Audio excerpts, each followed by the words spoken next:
Yes. See, till now we have discussed right of surety. Under right of surety, rights against creditor we have discussed. Now we need to discuss right against debtor. Right against principal debtor. What are the sureties rights are there for surety that we need to see. So first one, right to be relieved of liability. So what do you mean by right to be relieved of liability? Here,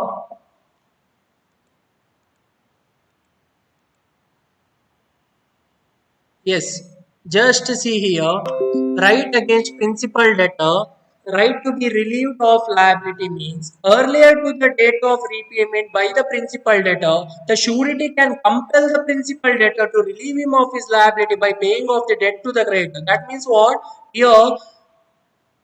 Here what he can do, surety can force the principal debtor.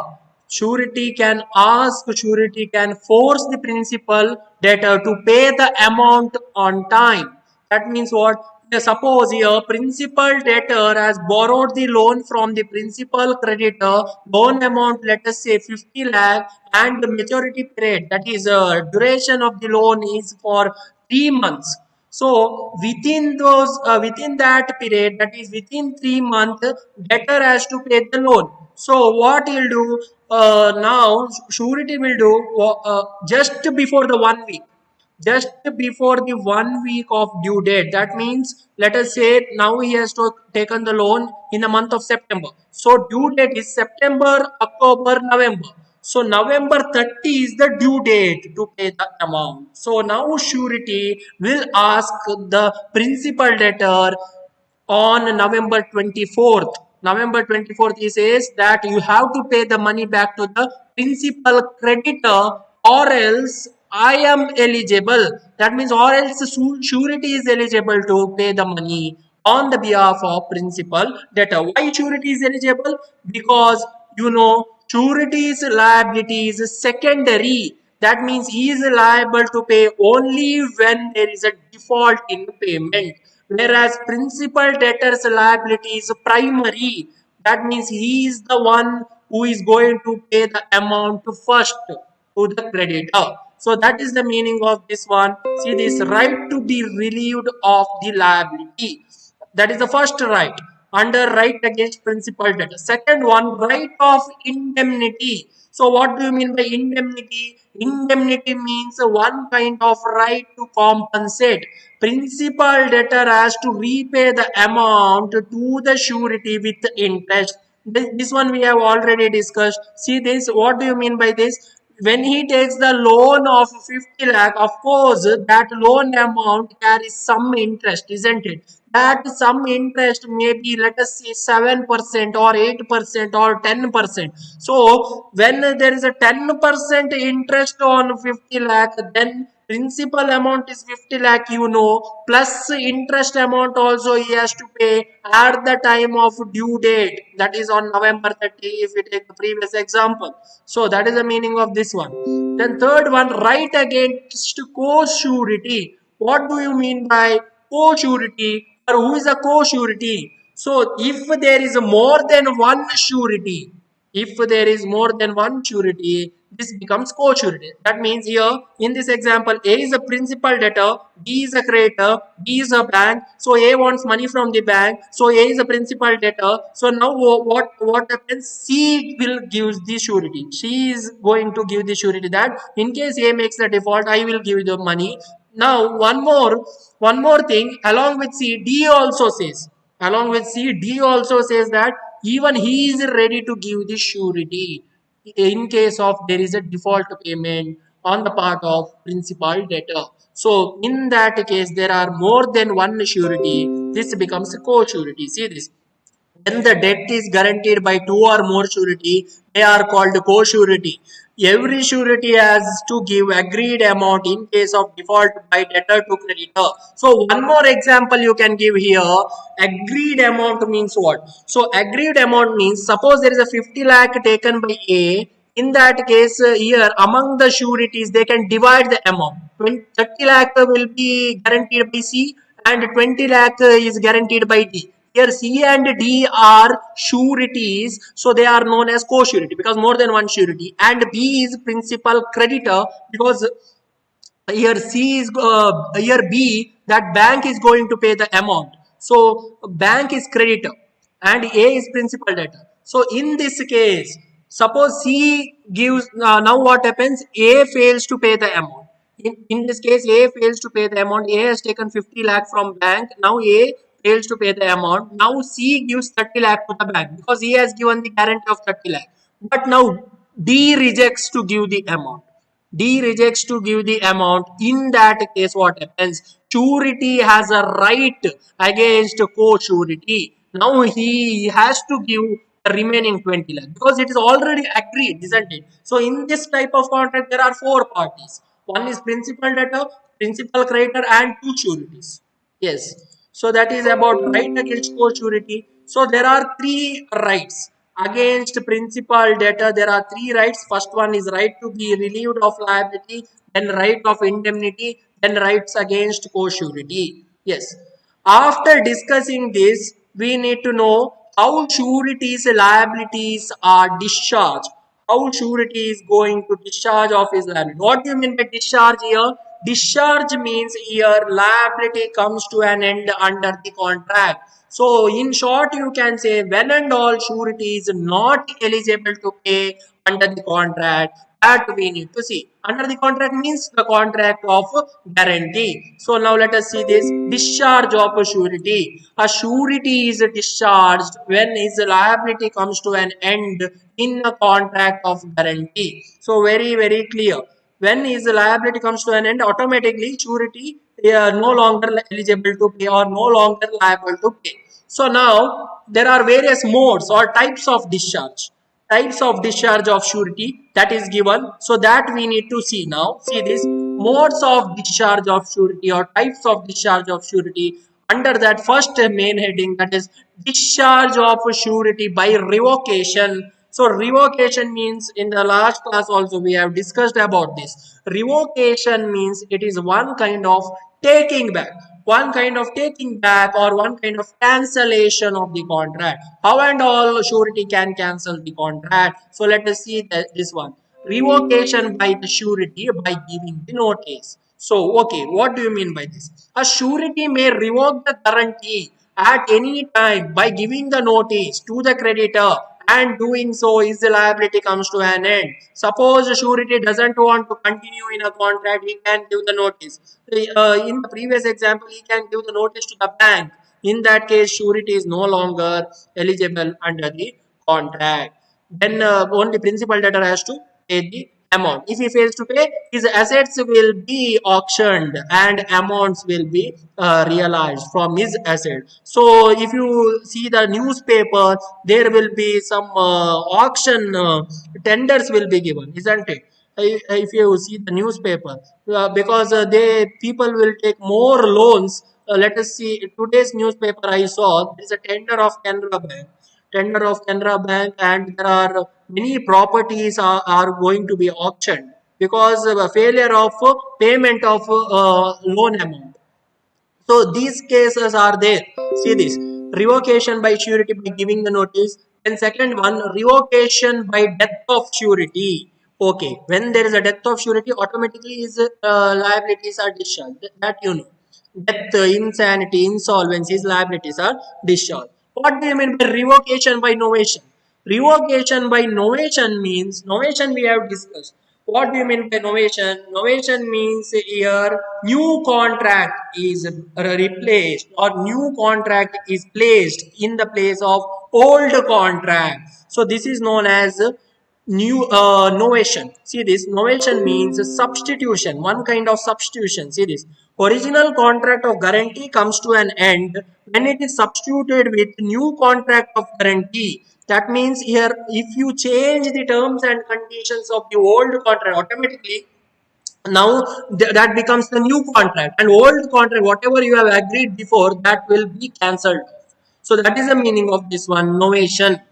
Then yes, this is about 3 points under discharge of a surety by revocation. Mode of discharge of surety under that main point is discharge by discharge of surety by revocation. Under that, there are 3 points are there. Revocation by surety, by giving the notice, revocation by death, revocation by novation. Novation means nothing but it's a substitution of new contract in the place of old one. Yes, now second point.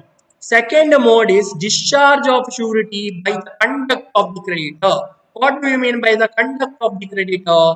Conduct means a creditor may do certain act which may lead to surety's cancellation, or here surety may feel that he doesn't want to continue in the contract. What are those circumstances that we need to see here? See this discharge of surety by the conduct of the creditor. First one, variation in the terms of contract. So what do you mean by variation? Variation means it is one kind of alteration made by the creditor without informing the surety. So you know, contract of guarantee means there are three parties: surety, debtor and creditor. That means if you want to make any alteration, you want to get the consent of all the three parties, isn't it? If you are not getting the consent, or if you are not taking the permission of any one of the parties, in that case other party whose consent has not taken has every right to cancel the contract. So that is the meaning of this one. See this variation in the terms of contract. If the creditor makes any variation in the contract without the knowledge of the surety, then the surety is discharged from his liability. So this is very clear. First one. Second one is release or discharge of a principal debtor by the creditor. So can creditor release the principal debtor? Whether that is possible? See this. If a creditor releases the principal debtor from his liability, then surety is automatically discharged. Okay. So here we can take the example of a friendship. See this here, creditor and debtors are two best friends. Okay. So what happens? A, the debtor is going to borrow the loan from his friend. So his friend is a creditor now. B, let us say B. So the loan amount is 1 lakh. And for that, C gives the surety. If A fails to give the money, C is eligible to pay the money. So C is the surety. So now what happens? Now B says, the creditor says, he doesn't want, he no need to pay the money at all. So now B say to the A that he is no longer to pay the amount under the contract. What do you mean by this? Here now B is directly indicated his intention. What is his intention here? Intention not to get the amount from A. That is his friend. In that case, automatically surety is discharged. So that is the meaning of this one. See, that is second point. Then third one, compounding by creditor with the principal debtor. What do you mean by compounding here? If there is an agreement between creditor and debtor, that the creditor will not sue him for the non-payment, in that case surety is discharged. So compounding by creditor with principal debtor is same that of release or discharge of principal debtor by the creditor. So 2 points are somewhat similar. In the first case, he says you no longer to pay the money, no need to pay the money at all, and you are discharged from all your liabilities or dues. In the second case, what happens? They make one secret agreement. In this case, secret agreement made between the creditor and principal debtor without the knowledge of surety. In that case, also surety is eligible to go away from the contract. That is the third one. Then now, fourth one, let us see the fourth one. Creditor's act of commission or omission impairing surety's eventual remedy. So, what do you mean by commission or omission? If there is any restriction, put on the rights of the surety, in that case surety is discharged from his liability. That means if creditor says, if creditor gives some condition to the surety, so there should not be any conditions in the contract. There should be some kind of consideration, but conditions should not be involved. If conditions are put after the formation of the contract, what happens? Then automatically surety has every right to cancel the contract. So that is the meaning of fourth one, creditor's act of commission or omission. Then fifth one, loss of security. So here there's an example for loss of security. If a creditor gives the securities away to the debtor without the consent of surety, surety is discharged from his liability. So here what do you mean by security? Suppose here debtor taken the loan of 50 lakh, so the creditor may ask various documents for safety or security purpose. So document may be some kind of valuable. It may be a ornaments or some kind of gold, or it may be a property document, isn't it? So now what happens after that, before the repayment, if a creditor gives back all the documents to the debtor, in that case surety is eligible to cancel the contract. So what is the rule here? Creditor has to give the document only after the repayment of the money and not before the repayment of the money. So that is the meaning of this one. So loss of security example, you see, P took a loan. Here P means here principal debtor. Debtor took a loan of 40 lakh from C. C means here creditor. Creditor is equal to banker. So which was guaranteed by S. S is equal to surety. The bank had a security by a way of mortgage. Mortgage of a piece land worth 25 lakh. So mortgage, your land means your immovable property. So bank cancelled the mortgage without S's consent. So under contract of guarantee, everyone's permission is required. So S is also one of the party, isn't it? Surety is one of the party. His consent is not taken. In that case, S is discharged from his liability to the extent of the mortgage, that is 25 lakh. So it is very clear. Because why? Your mortgage amount is 25 lakh. 25 lakh is returned. So his liability is now reduced. What is the loan amount taken? 40 lakh. So now his liability is reduced to 15 lakh. 40 minus 25 lakh. So 15 lakh, for the remaining 15 lakh is eligible to repay the amount in case of there is a default. Yes. So that is about loss of security. Yes. So these are the 5 points comes under mode of discharge of surety. Under that, discharge of surety by the conduct of creditor. That is second one. Under second one, there are 5 points. Yes. Now third one, discharge by invalidation of contract. Discharge by invalidation of contract. What do you mean by invalidation? It is one kind of cancellation, or if a contract doesn't meet the terms or doesn't meet the essential elements of the contract. So first one, if you see, guarantee obtained by misrepresentation. So misrepresentation, mistake, these are the voidable, fraud, etc., coercion, undue influence, these are voidable in nature. And any guarantee which has obtained by a means of misrepresentation made by the creditor or with his knowledge concerning a material part of the transaction is invalid. So here material part means if creditor alters with any terms and condition of the contract without his knowledge. Sometimes it may happen, misrepresentation, without an intention to deceive the party. The mistake here, fraud means with an intention to deceive the party. Here we are talking about misrepresentation. So see this, guarantee obtained by misrepresentation. In that case also surety can cancel the contract. Second one, guarantee obtained by concealment of facts. So here concealment of fact means here if creditor is hiding some fact or he is making some secret, he is keeping some secret information with himself. See this, any guarantee which the creditor has obtained by means of keeping silent as to the material circumstances is invalid. Why? Silent doesn't amount to acceptance. Silent doesn't amount to acceptance. This we have discussed in the previous chapters also. That is why in that case surety can cancel the contract of guarantee. Then third one, guarantee on the contract that the creditor shall not act on it until the court surety joined. So here what a surety may ask here, surety may ask with the creditor that I am eligible under the contract only if another person takes the guarantee. Another person takes the guarantee. That means here, let us take the example again. A and B. A is a debtor, B is a creditor, C is a surety. Now C asks with B that if D joins, then only I am eligible. So D may be considered as co-surety. Okay, so now if D fails to join, in that case C is not liable. That is the meaning of this one. Why? Because there is a condition specified at the time of formation of the contract. So that this is very clear now. See this.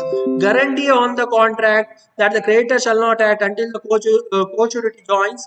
If a person gives the guarantee that he will be liable only if other person joins.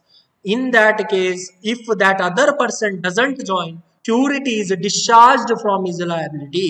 So this is very clear. Now fourth one, failure of consideration. So consideration, you know, something in return, something for something should be there, some benefit must be there. See this, if no consideration means no contract, you know, when there is a no consideration, there is no contract at all. So same thing applies here. If there is a no consideration, then there is no contract of guarantee. No consideration is equal to discharge of surety's liability. That is fourth one.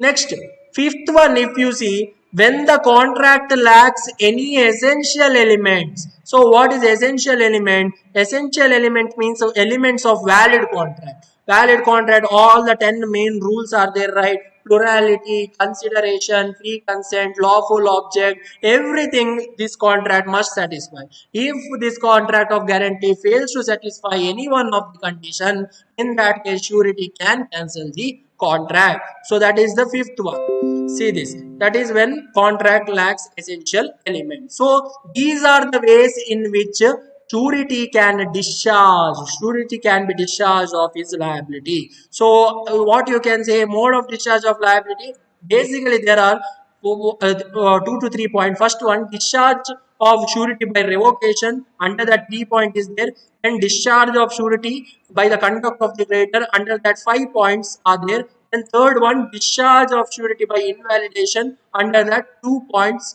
2 to 3 points. Yes, total 5 points are there. Under the third one, 5 points are there. Yes. So any doubt regarding this contract of guarantee, you can ask me now. If there is any doubt regarding this guarantee, yes, tell me now.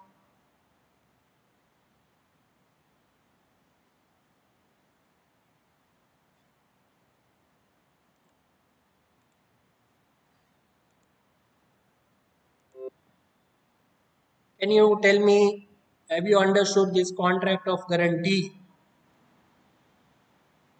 And from this chapter, one more thing. From this chapter, 12-mark question and 24 marks question very frequently asked in the examination. Surety, surety's rules, so very frequently asked. That is why it is very important, special contract. Because our next topic is bailment, and in bailment also very frequently they ask duties of bailer daily. Then there is a agency. Agency often, very frequently, it is asked for 24 marks. So this is a very important chapter from the point of view of examination. Yes. So any doubt regarding this contract of guarantee, you can ask Akam, Amrita, Anusha, Ashish, Kushal, Shifali, Suresh.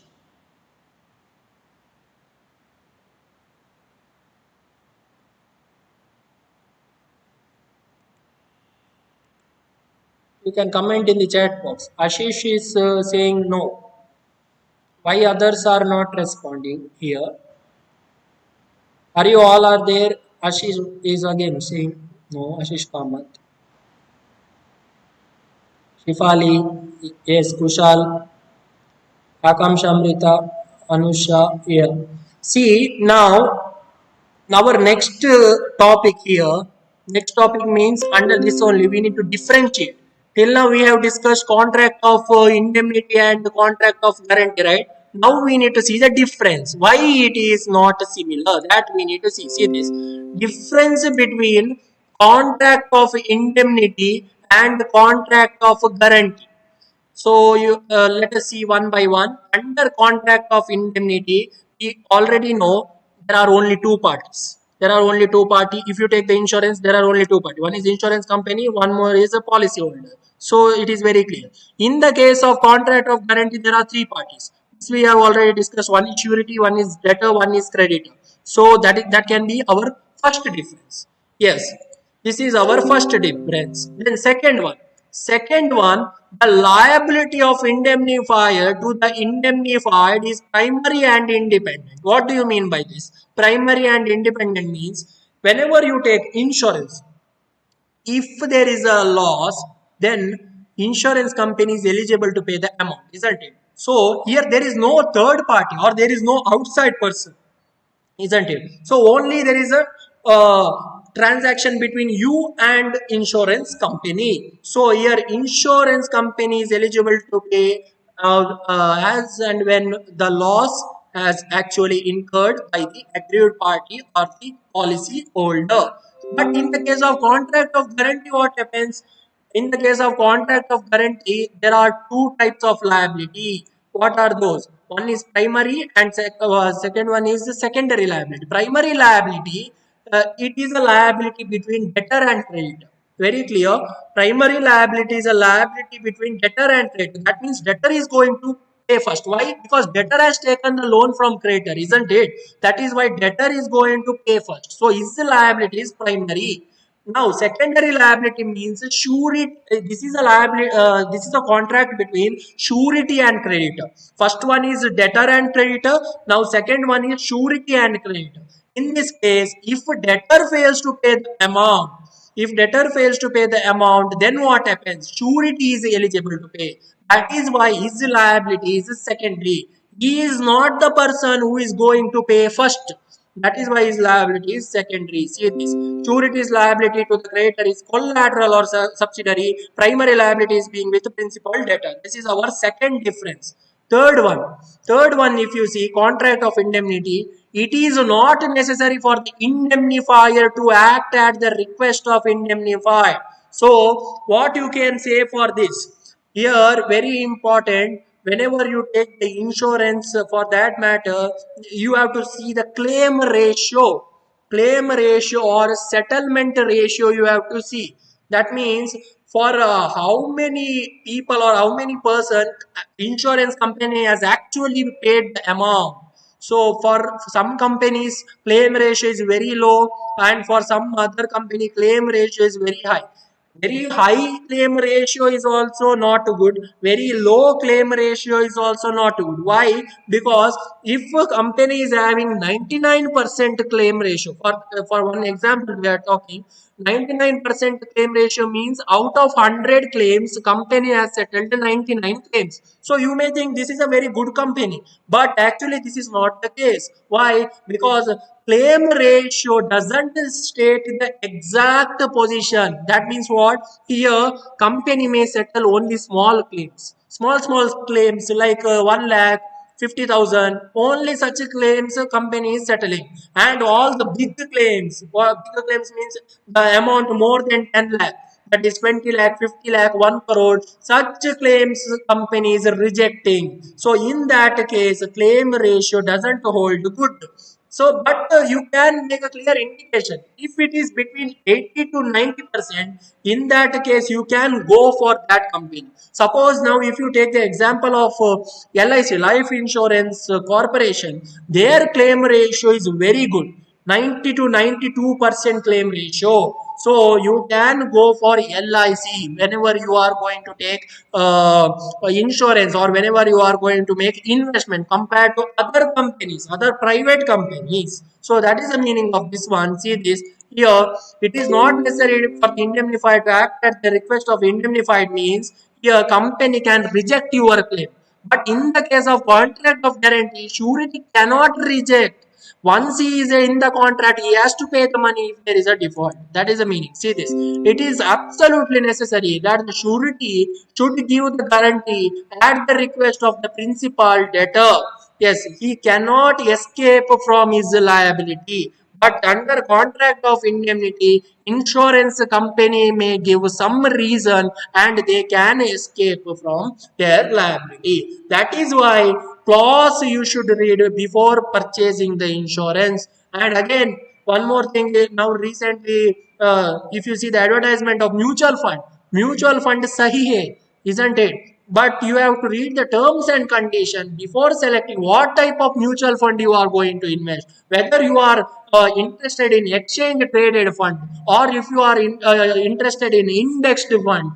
So there are various funds are there. Small cap fund, middle cap fund, large cap fund, equity link saving schemes. So there are various tax free funds are there. So you have to decide first, and then you have to be a very smart investor. So what do you mean by smart investor? There is a SIP, systematic investment plan, SIP. So that is monthly you are going to invest the amount, and you have to read the market situations. What is going on in the market, whether market is showing the increasing trend or a decreasing trend, everything we need to see before we are investing the amount.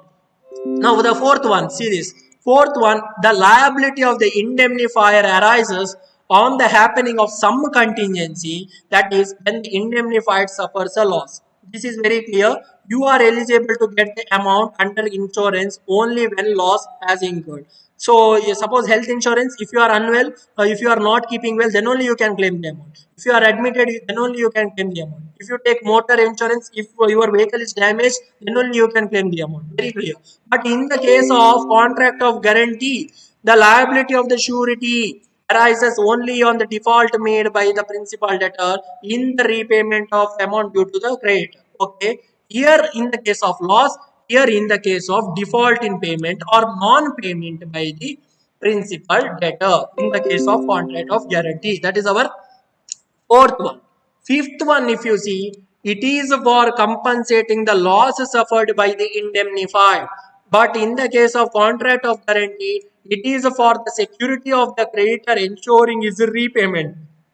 So what you can say, in the case of contract of indemnity, what happens? Basically, you are compensating the whatever the amount lost. Suppose, yeah, we discussed about fire insurance, isn't it?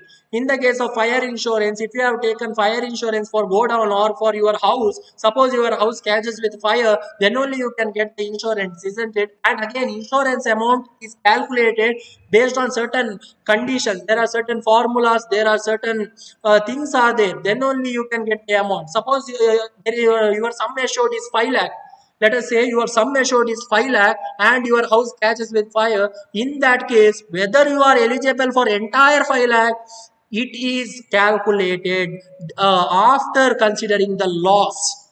That is how much portion of the house is burned and what and all the loss that the policy holder has actually incurred. After calculating all this, let us say the amount of 3 lakh may be given. Out of 5 lakh, 3 lakh may be given after calculating the amount. But in the case of a contract of guarantee, entire amount needs to be given, isn't it? If principal debtor fails to pay the amount of 50 lakh, entire 50 lakh is to be given by the surety. That is the fifth difference. Sixth one, the indemnifier has some interest in the transaction apart from indemnity. But in the case of contract of guarantee, surety gets nothing substantial for this for his promise. What do you mean by this? Here, if you see, in the case of contract of indemnity, insurance company is getting something. What is that? Very simple. This is what insurance company is getting. Insurance company is getting your premium amount, isn't it? You are eligible to pay the premium annually, half yearly, quarterly, monthly. You can choose your mode of payment, isn't it?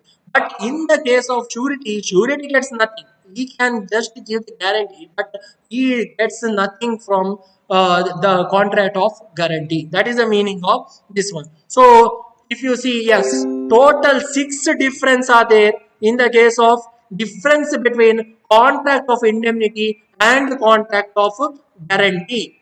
Any